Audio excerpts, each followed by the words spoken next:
Now we're going to turn to the U.S. and provide a brief overview of a lot of the things that happened while we were away enjoying our friends and family. So Dallas Fed manufacturing was expected 13.5, came in at 8.1. Some of this is a bit lumpy, so we're going to kind of aggregate this together, and we're seeing something. Some are a little bit lower, some are a bit higher. It depends on some of those inputs. Like Richmond Fed was expected at 11, came in at 16. So it's a matter of, what is the inputs and how is that being calculated? But when we look at price index for CoreLogic, for the house price index was expected at 0.9, came in at 1.1%. We had the city prices, again, remaining elevated, right in line with expectations, right around that 19%. So you're seeing some of those pressure points. Trade balance, new all-time worst. It was at negative $97.8 billion. As we saw retail inventory start to increase, which is a mixture of supply chains kind of catching up a little bit and just people not buying as much. And one of our big focal points has been that November, December, you were going to see a bit of a slowdown in retail sales. But at the same time, retail inventories are also building up for the December push. So the question is going to be how much is left as we get into January. Pending home sales declined a touch, nothing too crazy. Initial jobless claims, continued to be in a bullish backdrop. Manufacturing PMI was expected at 57.7, came right in line. That's something that we think drifts lower. ISM Manufacturing was expected at 60, came in at 58.7. Prices paid, again, was expected 79.3, came in at 68.2. Remember, as we've been saying, December, we see some of this slowdown on inflation, and this is what we're starting to play out with these numbers, and we think that continues into January. New orders were right in line at 60.4, down from November. We think that comes under a bit more pressure as employment stays fairly strong. And then when you look at MARKIT U.S. service PMI was expected at 57.5, came in at 57.6, and composite PMI came in right at 57, which is something that I think is going to trend lower, especially as some of the supply chains start to catch up a bit. Some prices now, while they'll still remain elevated, they're just going to be off those highs, which is why we've said the pace of inflation is really going to slow. So now when we flip over and we look at the implied Fed funds rate, so for those that have been watching us for a while, we've been saying that 3 rate hikes is a given. And then we actually think that 4 is possible. And now with the Fed minutes coming out from the December meeting, there is a view that the rate hikes could start as early as the first meeting, which is going to become a much bigger problem because when you look at when the Fed hike comes in, so most Fed officials think that the maximum employment could be met relatively soon. If you look at the numbers that we've shown you, it already has been met. And they're saying that there's more pressure to the upside in inflation, which we agree with. It's just there's going to be a period of stagflation, if you will, between December, once the December numbers come out, January, and then February, you start to see some of that reacceleration with March, April, and May seeing even more.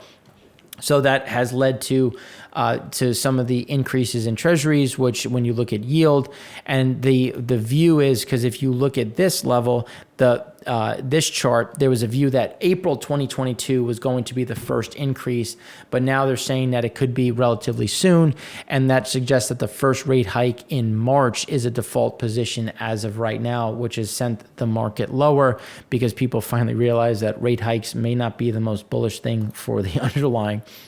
Now, when we start looking at, what is happening at the moment where you have the Fed looking to hike rates, we've already seen it from South Korea, we've seen it in the UK, in Canada, and in emerging markets as well. Well, you're doing that into a point where when you look at new orders minus inventories and you look at where ISM manufacturing is going, we see this slowdown. And it's not so much negative like in terms of contraction, but you're going to see the pace slow down. There's still some flexibility to see manufacturing remain elevated. We still have record low inventories. There's still something to be said about manufacturing, but I think the consumer is where people are kind of missing it a bit when you look at their ability to spend, their ability to live within their means. given the increase in cost, while wages continue to be under pressure. Then when we look at the ISM Manufacturing PMI and kind of putting it together on business employment, continues to be robust. But then when you look at new orders continuing to come down, and then that's obviously pulling things down. So the leading indicators continue to be a bit of a concern, with December ISM Manufacturing Index to moving to the 11-month low of 58.7 from 61.1 in November. Weaker new orders production, but an 8-month high in employment. The headline dragged down by a drop in supplier delivery times to a 4-month low, and prices paid also dropped. Again, seeing some of this kind of balancing act, because remember, we were saying that some of the negative things that took the number higher are also going away. So that's why it's really not a terrible number, because some of this artificial elevation is going to go away, and you're going to come back to what should be closer to 53, 54 versus this elevated, 58, 60. So then when we start, digging in a bit, when you look at the manufacturing, where it sits right now and how we continue to see it shift, supplier deliveries are accounting for less as that comes out, employment remaining robust. Inventories continue to be a bright spot as they try to increase inventory, especially as prices come down. Now they're still elevated when you zoom out, but looking closer up, you can see we're well off the highs. So some people are trying to pick their spots to protect and increase some inventories, but at the same time, supplier deliveries have gotten a bit better. We've been here before, then they've gotten worse. We think that they get a bit worse just given what has happened in China. That's going to take time to play out. So we do think things get a bit better, and then they kind of get stuck around here and don't really get much worse or much better, and kind of hang out as prices paid also do something similar. And we do see prices paid getting a bit better and then getting a bit worse as we head into February, March, and April. So then when we start looking at the U.S. retail inventories, you can see that there was a big spike as people hoarded ahead of the December push. But you also had retail sales that missed estimates in November, which also put more in inventory, because it's a calculation. It's how much retail inventory is there versus what do you have in there, what are expected sales, what's that sales to inventory ratio. And that helped move more inventories and kind of rejuice the system a bit. Still need to replenish, still work to be done, but a net positive in general. So then when you look at the Dallas Fed manufacturing, you can see that it continued to weaken a bit. Expected shipments came down. Again, more of that leading indicator of things slowing a bit. But when you look at prices paid, they came down a bit, not as much as other places, which is why on an aggregate, things on prices paid are normalizing, coming off highs, but it's not, some areas are going to be better than others, and things average out to still seeing this pressure on some of this inflationary pressure. It's just the pace of inflation, which is going to slow. So then when you look at the Richmond side of the things, backlog of orders getting a bit better. Richmond Fed Manufacturing Index bouncing off the lows. So there's also timing. Some got better, then got worse. Some got worse, now getting a bit better, which is why we always look at them together to average them out. But raw material inventories moving to the lows, prices paid moving back to the highs. And that's where we're going to see this kind of back and forth, which is why we don't see a huge reduction, but just kind of this stickiness. We're getting stuck right at these levels, which again leads us more to that stagflation comment versus the deflationary side. So now when we look and we turn over to, as we said earlier, manufacturing ISM new orders, less inventories led 3 months versus manufacturing ISM, you can see that there is that downward pressure, that downward momentum, pulling down the activity and the underlying, what expectations are for economic growth in the U.S. Now, the wait for chips continues to drift higher, lead times up yet again in December. So even though some supply chains are getting better, it's a matter of what are we talking about, what kind of item. And as we've been saying from the very beginning, that chips were not going to get better in 2022, in 2021. If anything, it was going to be a Q3 2022 event. And so far that continues to play out. Now, when we look at trade balance, you can see that trade balance going back to 1990, it's the worst it's ever been. That is going to continue, even though things have gotten a bit better on pricing. We still have a lot of stuff offshore. We still have inventory issues. We still have supply chain issues. So we're still going to see that elevated imports into our market. And that's why when you look at the overall manufacturing PMI input price, it's come down. But again, it's going to be that back and forth in terms of where things sit while supplier delivery times get a bit better. But when you zoom out, even though they've gotten better, they're still horrendous versus where they have been previously, which gives us, again, that kind of push and pull into that stagflationary backdrop. So then when we look at the regional unfilled orders or delivery times, things have flatlined a bit once you look at all of the regions and put them together. And this is something that we think that the unfilled orders get a bit better overall, but we are not seeing new orders. You're seeing a slowdown in new orders. So the leading indicators still see kind of that slump as we go into really the end of Q1. Well, and this is where we continue to see the pressure on real consumer spending, durable goods. Now, remember, this is not adjusted for inflation. So this is looking at what has happened so far. And we've been saying that, this is adjusted for inflation.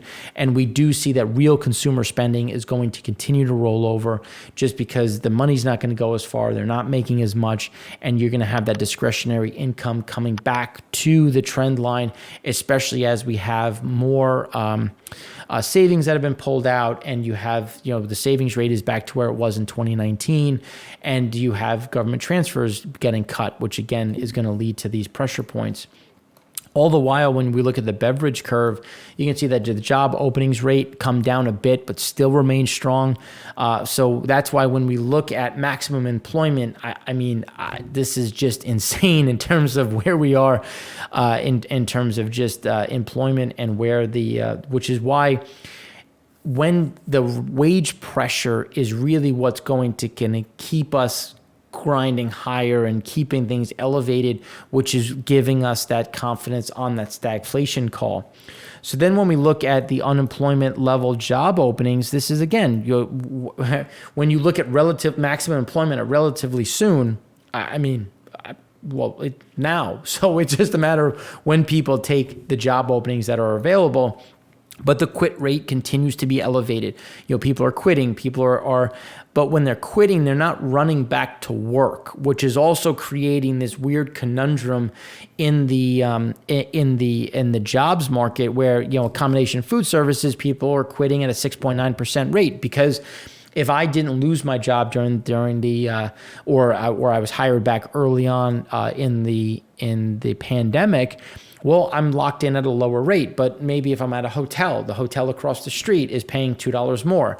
The restaurant is paying $1.50 more. Well, I can quit here. I have the experience. I was doing the job at the Hilton. I'm going to go do it at the Sheraton. I was doing this at Applebee's. I'm now going to go do it at TGI Fridays. And you can see some of these shifts that are going to continue. But why are people the unemployed workers not urgently searching? Well, the spouse is employed. And because childcare has been so difficult, if one person is working, well, do we really need two right now? And that's where you're getting, again, the decline of discretionary spending. You no longer have two incomes, you have one.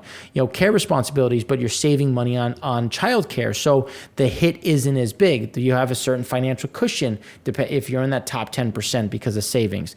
COVID continues to be an underlying problem, but not an impediment, especially as we go through the next 2 quarters.